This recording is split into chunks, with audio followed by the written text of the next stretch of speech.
Hi, I'm Chris Chimicles, President of Angeion Group, and welcome to our Leading Litigators series. Our series brings together some of the best and brightest class action practitioners from both the plaintiffs and defense bars, and most importantly, the attorneys that made case law. Enjoy our series.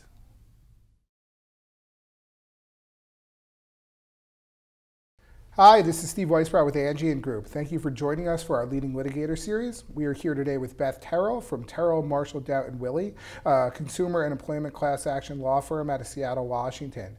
Beth is best known as the Empress of the TCPA bar and is responsible for some of the largest TCPA settlements in our country's history. I'm pleased to have her here as our guest. Thank you, Beth. Thanks, Steve. So Beth, TCPA seems to be one of those buzzwords that everyone's talking about today in the class action practice. From an insider's perspective, what are the biggest issues that are facing the TCPA bar?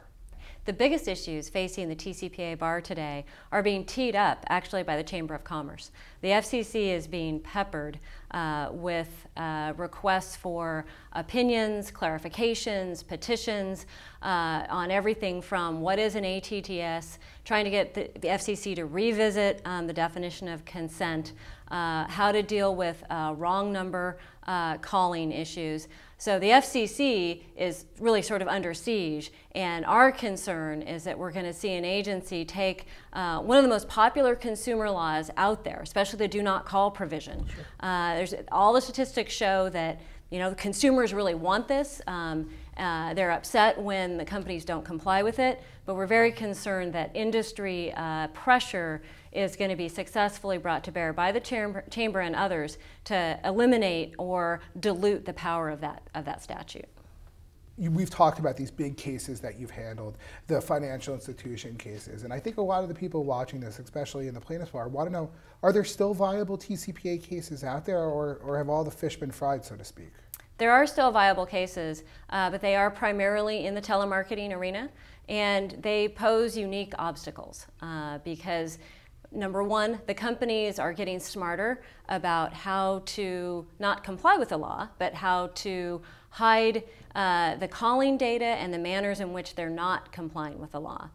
And that includes using offshore sources to do the robocalling, the actual dialing itself, and then not having data when it turns out that people complain about it.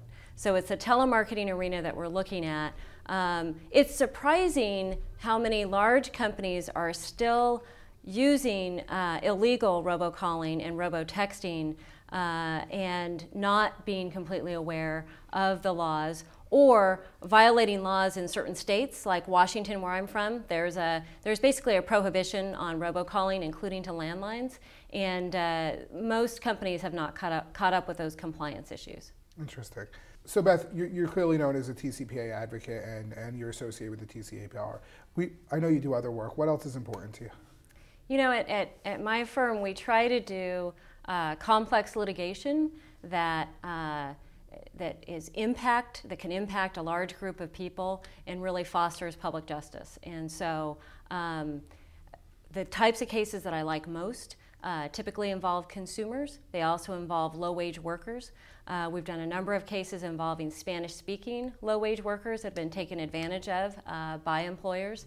We're known as a firm that will take a class action to trial. I think our firm has done 6 class action trials in the last 6.5 years of our existence.